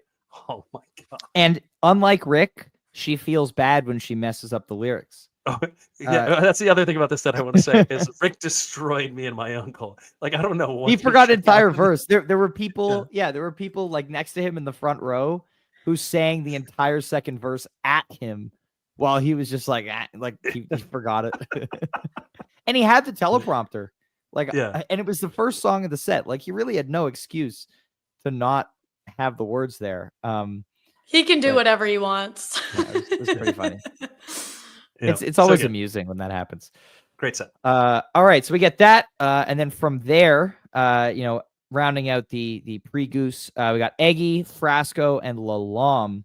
I mean, Eggy, you know, they played their late night set. We kind of got a taste of their jamming, and then afternoon they just went for like high energy, shorter songs, which was a great set. You know, great vibe. Yeah, shout out to CJ who. It sounded amazing on the main stage there. I think it was a little quiet when Eggy played at Crania. I think that the PA was a little low on Thursday night. I think it was LP and Eggy were both a little quiet. So hearing them with the full force of the main stage PA was great. And then Frasco, we did the Hora. You know, part of any good Frasco festival set. Leighton ruined a video of the Hora. I did. And they posted it. I was like literally dead in the middle like this. And I was holding my phone or holding my friend's phone to get a good video for the FemFlock. And I was like, of course that happens, but it was worth it. It was worth it. And and then Lalam was perfect for right before Goose. We didn't touch on Mahali with Frasco. I think. Oh, you're right. Yeah, he came on first song, I think, that they did. The first they did Fool in the Rain, right? Yes. And then the next time they brought him back up. Yeah, because Frasco was like, Goose got to play Nirvana, like we're gonna play Nirvana, and then I don't think that sit in with Mahali was planned. Like Frasco looked over, and Mahali was just kind of like standing there, and he was like, you know, get back up here, like sing the song. That's just what Frasco does. I thought Shawn Eccles and Floyd, the guitarist and bassist, were actually going to break their feet, their arms, and their shoulders 5 separate times. Yep. Those guys, crazy. Yeah, a random way. Anders Osborne sit-in who wasn't even like, what the hell is going on? Yeah. Why is he here? Frasco threw a beer at Floyd, which shout out to Bo. His tour manager did not like that. Just like scolded Frasco on stage, like, stop that shit. Because all their gear all backline stuff. Just to be clear, like Frasco throws beers at Floyd all the time when it's their gear and it's not an issue. Right. And that like might have been like the only Nord Stage 3 like in Cabo at that point. Like I don't know if everybody had their own. Maybe it There was were not a Nord. It several was a of them. Nord of some kind. But in any Yeah. case, yeah, if that one fizzled out, who knows what was going to happen. Yeah. So. But yeah, that Frasco set was great. I really liked Lalam before Goose. You know, I having seen them before, I was a little skeptical also because the energy was like so crazy after Frasco. Like everyone was so hyped up after that set. So I was like, you know, how's it going to be, you know, going to this like super chill, vibey kind of music. And it worked really well. I think, you know, they played for an hour. I think that's about an hour and a half is as much as I can do with them at one point because, you know, the music all kind of sounds very similar. But that hour was amazing. You know, the sun going down and then, you know, being dark. Their lighting director, by the way, I don't know who was doing lights for Lalam, but the lights were ridiculous. Like I mean, they were using Getty's rig, but it was like really in sync with the music and like really cool stuff. So shout out to the Lalam lighting director. Also, I felt like this was a really special moment when a lot of the locals kind of came up front and really started like integrating with the crowd, and they're like, oh, these goose heads. But then everybody was just so unified in that moment where, like, especially after they debuted Torero, like everybody was kind of feeling like the Latin guitar kind of vibe to it, and everybody was just grooving. It was totally good vibes. I thought it was perfect. Great way to integrate the local community with the festival and kind of like get more people there, make it feel more authentic, and get more of like a cultural experience as opposed to just going to Mexico to listen to more jam bands. Yeah. So I thought it was a great call. Yep. Who would go to Latin Mexico to listen to just more jam bands? Not me. Yeah. Oh man. All right. Let's talk about our final Goose show here. First set, Pancakes, Hunger Site Pancakes, Cali Magic, Bada Bing, Butter Rum, Echo of a Rose, back into Butter Rum, and Everything Must Go. This is the hottest start that we had. Like, yeah, Drive Your Direction was good. Arrow Bob Don was good, but Pancakes, Hunger Site Pancakes was just a crazy way to open up the first set. Like 35 minutes, really cool, you know, kind of full band groove bass jam in the Pancakes. Hunger Site just blistering, some nice sauce, and then back into Pancakes. Otherwise, in this set, Echo is the first of two jams in the show. That's just kind of this gorgeous anthemic Rick solo, and this was the vibes night. You know, not any jams from the show until the encore that are, you know, playlist worthy, but that, you know, just high energy, everybody just having a great time and feeding into that sense of community, that sense of happiness, that sense of gratitude that we had all weekend. And so this was a great set. I do want to say, you know, I haven't really said anything negative about the Goose shows yet. I did not like now this. Now is not the time to start. Wait, I'm sorry, what? I did not like this Everything Must Go. They tried to do the album stuff with it. Wrong. I don't like it. I like that, like, Everything Must Go is such a jam vehicle, and like they redid the arrangement here, and I'm hoping this was a one-off, but like you had the sampled strings from the album, you had some of the E drums from the album, and they had this very concise arrangement where instead of taking that minor key drop that we're used to, it just kind of went into this quick guitar solo and then finished up. And I think it's a disservice to the song to play it live like this. And so I'm hoping the next time we hear it on Summer Tour that it is back to where it started in February with two absolutely exceptional versions. But otherwise, I liked this first set. Leighton, what did you think? I'm going to go off what Garrett said in terms of like the EMG. It's like not every song needs to be jammed all the way. Sometimes they just want to play the song. For the record, he did say this right before that he wished it was I know, but at the same time, that's what makes the good jams even better because you don't want it to be like the same jam every time. So I was fine with it, especially with it closing. After that Butter Rum, everybody was having a good time. The Pancakes, as soon as Peter's hands went up, everybody was all in. But yeah, that's pretty much all I have to say for this set. Mm-hmm. Yeah. You're on mute. Goodness, I'm on mute. And the 3-pack of openers thing, they threw that out the window, right? So 3 nights of jammers to open up the show, and then this, of course, Technically, we got a 3-pack here. Cakes, Hunger Sight, we did get a Cali. 3-pack. Yeah, that's true. But like Cakes and Hunger Sight, I think is like the most jamming we got to start the show. Actually, that's not necessarily true, but I just like where Hunger Sight went. I think that one went like pretty deep. I think that's on my highlights playlist for this weekend. Pancakes did a lot of time, but like not a lot of, kind of jamming. But like I don't think that was the vibe for the night necessarily. It was a night of celebration. It was a night of like looking ahead at like where this band is going, and I think that's exactly what they were trying to do. I like their kind of turn back to the studio Cali. I got that vibe in Cali. And then that I love like just hot flames versions of Echo of a Rose. And this is exactly that. So like if you love Goose, you love hot flame versions of Echo of a Rose, especially like older Goose. So this was a neat little throwback jam, which I think was cool.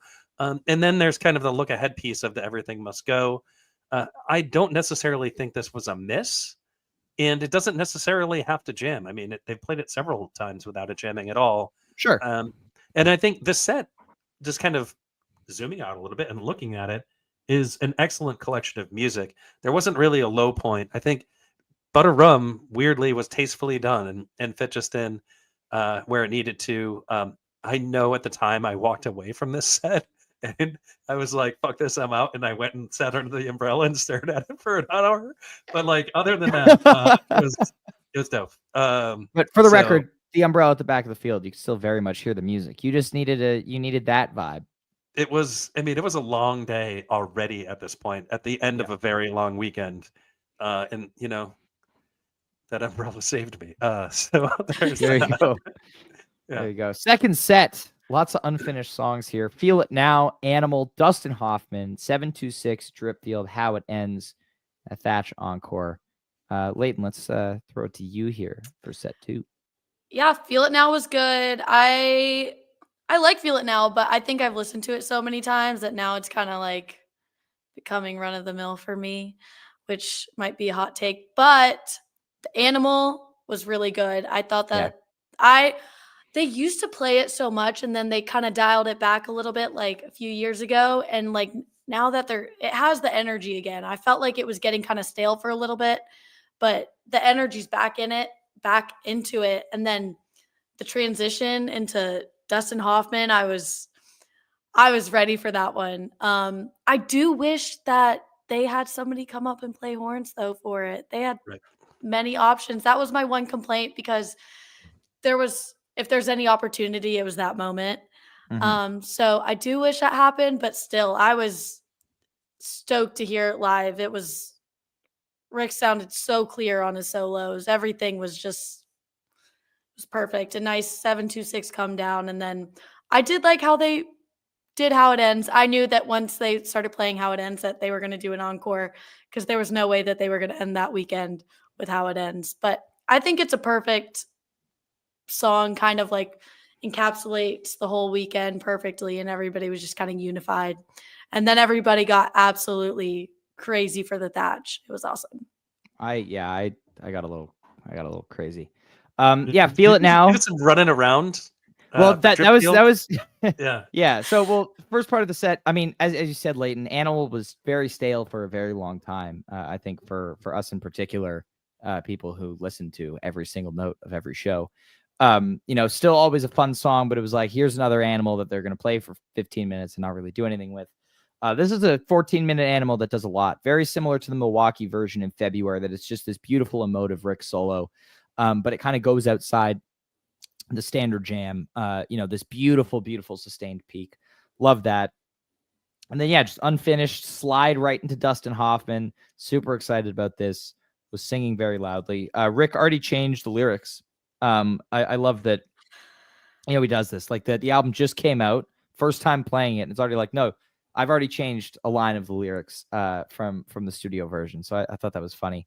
Something about being a fool enough to believe. You were a fool enough to believe that those were the actual lyrics to the song. And then 726 Dripfield. I mean, this is such a classic pairing at this point. 726 was beautiful. Yeah, as you said, Neil, I came out to kind of the back with you, Josh, and Haps during this song. We kind of thought Drip was coming, and then they started going into Drip, and I ran like 3 circles around you guys in excitement. Yep. And some strangers. Got a little giddy. Yes, and some strangers. I ran a few circles out of excitement. Drip Field ripped, as it does. And then how it ends, basically, we had the version that they played at the Cap. This is 82 shows since the last one.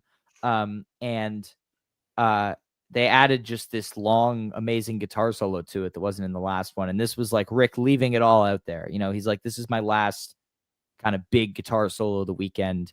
And he was like, he's just going to really just leave it all out there. And I thought it was amazing. Now, Neil, I want to hear your thoughts on the set before I talk about the Thatch, because I have extensive thoughts on this Thatch. Lots of thoughts on the Thatch. I don't really have much to add to this set. It felt like an exclamation point on the weekend. I don't think there were exceptional versions of anything necessarily in this set. I do love the fact that Animal now appears to be like a Bliss Jam kind of generator, and the Bliss Jams that come out of it are incredible. Dustin Hoffman was the song we were all waiting for. I love what that is right now. Maybe it's a jammer. Maybe it's like SOS was for a very long time, which is like 8 to 12 minutes, and it all kind of stays in a lane and still feels great for the entirety of the song, and it fits in probably 1,000 different spots. I don't think the second set is necessarily a place it's going to live. So that part was neat. Otherwise, 726 Drip, if that's in your show, you're at a banger of a show. And then how Boston. It ends was like that's a great way to end it all.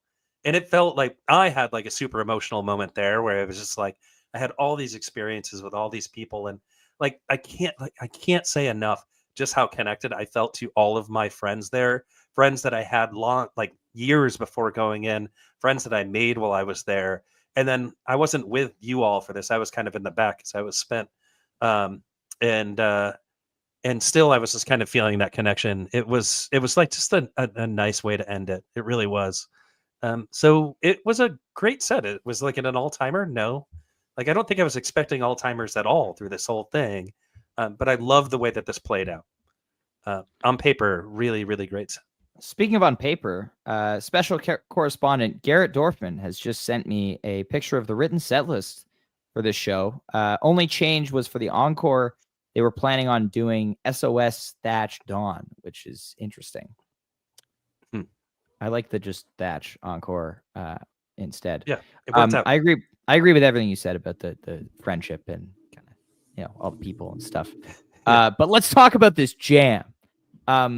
Because holy shit, when they started Thatch, I was like, all right, it's going to be like Toronto. It's going to be like 10 minutes. It's going to rip.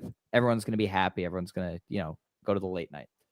And they drop into the jam, and instead of the usual just like minimalist funk groove, it immediately, like, this was a thing that they probably at the encore break, Rick was probably like, let's do the thing, let's get weird with it.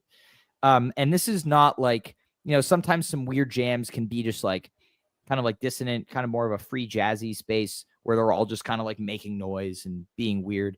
This is so cohesive, but at the same time, just like absolutely off the rails, evil, like Peter doing delay piano. There was a little sprinkling of rig mod piano in there, Neil.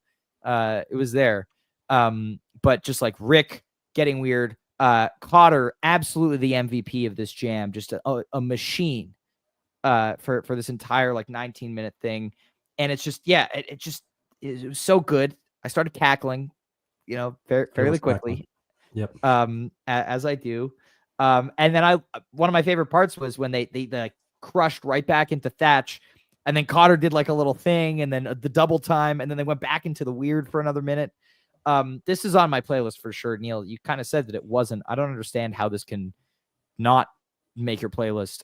But to me, this feels like, while the Westville Rockdale is still a better jam overall, this feels like they're taking that style and they're trying to push it forward even more, because this feels like all of them were more actively contributing than in that jam. And so I think that we're going to keep seeing this style. We saw it a lot in February. We saw it, kind of in very brief bursts in 2024, but I think this is going to continue to evolve as the year goes on. And I love that they ended the festival with this, that it wasn't like, we're just going to do an exclamation point rockin' version. And everybody was like, it seemed as though everybody who not named Matt for math was absolutely loving this jam. Oh man. Those are my thoughts on the Thatch. Sorry, go ahead, Lee.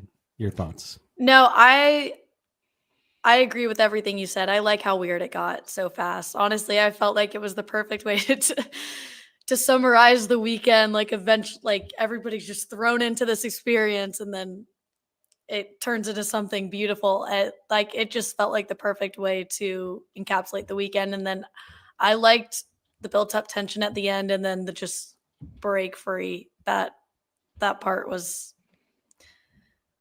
I mean, I don't even have words for it. I like thinking about it. My face is starting to melt again. So yeah, go for it, Neil. Yeah, I mean, I love the weird Goose. I think this was the right thing to do. I talked about this show as this particular 2-set show as Goose kind of taking stock of where they are and where they're going. They did no dark jamming at all. So they just came off an 8-show run. The hallmark of the 8-show run is just all of this dissonant, evil, dark, sludgy, just madness, right? That was the hallmark of that. There was other stuff in there too. There were excellent bliss jams. There were all kinds of things. They did none of that at this show because there was a collective vibe. There was an intention here when they got into this. They wanted people to kind of, feel the environment. And I think Rick, more than anybody, feeds off of what's around him. And then there's this piece, right? This is the looking ahead of like, where is Goose going? We're going to get more of this. And it was also an excellent segue into like, we are about to throw down and party with like a late night set with Pigeons and DJ Marbentals. So I like what they did. I don't know if they broke new ground with this jam, Ryan. I really don't. But I need to go back and listen to it more. I need to kind of measure it against other jams that are similar. It was interesting that this is the one piece of it that you got on the weekend, but I do like it as the segue into the remainder of the festival. All right, there we go. And we will talk lots more about that in our recap, recorded recap that will be out next week. Yep. All right, late nights. So Rick, continuing to sit in with everybody he possibly could, immediately went to Round Rocks, sat in with El Gonzo Collective on this little improv thing. Leighton, I don't remember if you made it over there. Did not. So it was a quick little sit-in, kind of like a in the know. Like they didn't announce him. He just kind of like walked on stage, plugged in, and started ripping. It was really cool. This band, it was like a really eclectic local group. But as Garrett said, like it was filthy. It was really, really cool what they were doing there. And then from there, it was 20 minutes. Okay. Well, that shows how good my perception of time was by that point. Yeah. And then from there, Crania, we like walked over there and we were walking up and I'm like, oh, I wonder who's playing keys with Pigeons, because Pigeons doesn't have a keyboard player. Peter was on stage.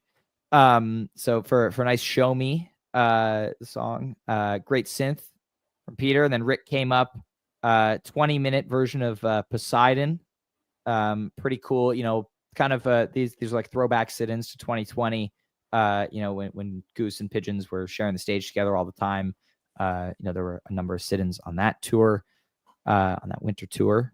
And then DJ Marbentals, which was the absolutely perfect way to end off the festival. Like, some people were like, oh, he didn't really do anything. Like he just hit play. Like, I don't care. I wasn't there because I love psytrance.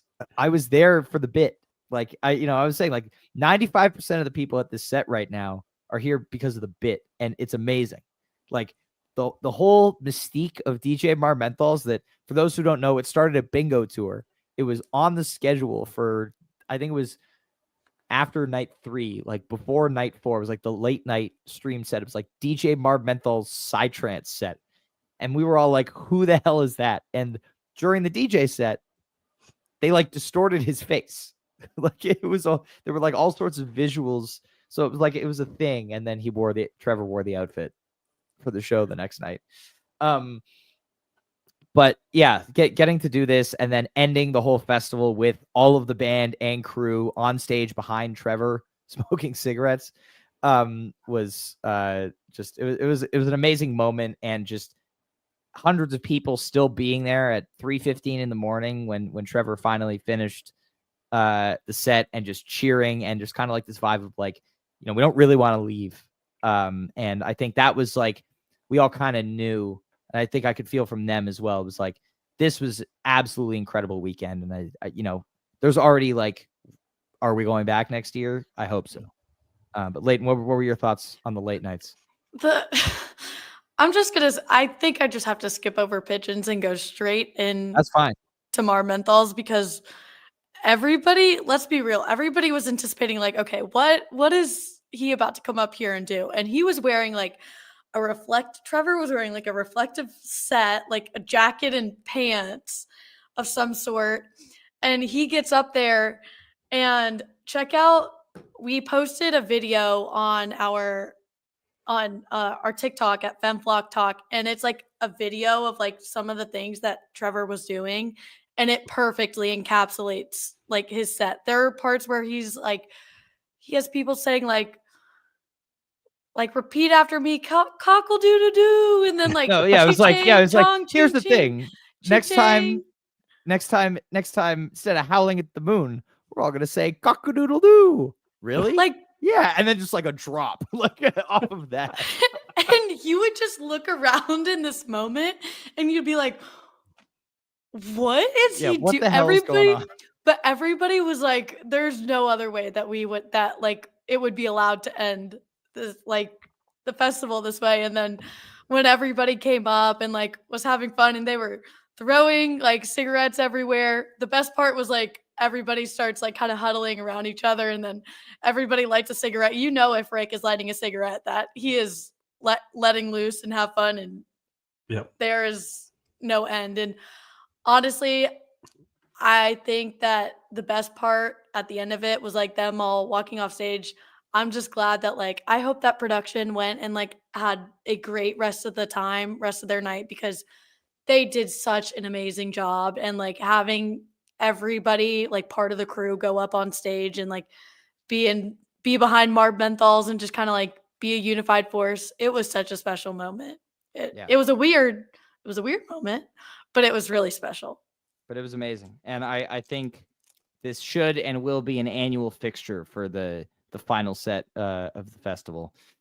So moral of the story, we're all going back next year. And it's Let's hope it's awesome. not on Mother's Day weekend. That's my one request. Like, can we do it some other weekend other than Mother's Day weekend? Because that made it incredibly difficult. But I would like it to be like a few weeks earlier, because also like they drastically reduced the number of flights to Cabo at the end of April. Huh. So I would love to not have to take a red eye through Mexico City home next year, but I will, because it's worth it. I would also maybe ask that they maybe push it back like a week, or do it a week or so earlier, because I'm already missing graduation for what I expect to be Goose Miss. And then if I have to miss my second opportunity to walk, I will miss it. I will miss it. Just to be clear, I will miss it. But you won't, I mean, yeah. My parents will be happy about it. I'll be fine with it. My parents, that's more of the issue. But speaking on terms of graduation, congrats to Grady. He had his own graduation, and a lot of crying at Gonzo, and that was a cool special moment. So, I mean, I'm with you. That's my only request. But there we go. All right. Well, that brings us to the end of our pod here today. Leighton, thank you so much for joining us. Really excited to have you on. Before we go, and before we get through all the other various housekeeping items, why don't you tell us about everything happening over in FemFlock world right now? Yes, absolutely. So just to summarize who we are and what we do, FemFlock is a collective for women in the jam scene, or just women that are looking to find community. We obviously know that the jam scene is very male dominated. Love you both, but sorry, it is. And we want women to be able to feel like they have a safe place to come and go to shows. And I got involved at the beginning of the year, and it has been such a great experience. I now know that I can go to any show that I want to without relying on like my dad going with me. And I'm never going alone to a show, which is so important.